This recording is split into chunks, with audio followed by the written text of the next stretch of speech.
long COVID advice web pages or called its helpline for support in the last 6 months. Sky's Fraser Maud reports. You got a cup of tea? I'm okay at the moment, thanks. When Yvonne Alder caught COVID, she thought she'd be ill for a couple of weeks. That was over 2 years ago. Now she's one of tens of thousands of people who are having to live with long COVID.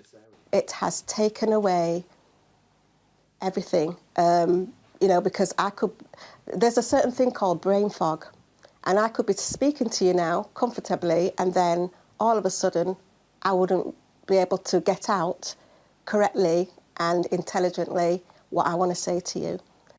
The latest ONS figures suggested up to 1.8 million people in the UK are experiencing long COVID. That's almost 3% of the population.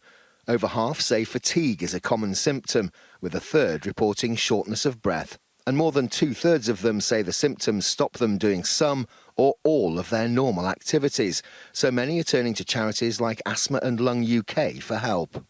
We have seen around a doubling of the numbers of people seeking out advice, support for their long COVID breathlessness from our services. An NHS spokeswoman said since the pandemic began, the NHS has invested over £220 million and opened 90 specialist clinics and 14 hubs for children and young people to help those with long COVID. But doctors know the waiting lists for those services are long, with 30% of patients waiting over 15 weeks for an initial consultation. Making access to services is vital. Having specialist care in those services from doctors who understand that routine tests are not sufficient, routine treatments are not sufficient, is absolutely vital. I don't think that's happening right now in the UK.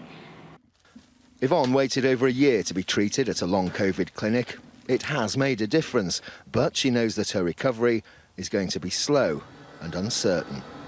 Fraser Maud, Sky News, Stratford.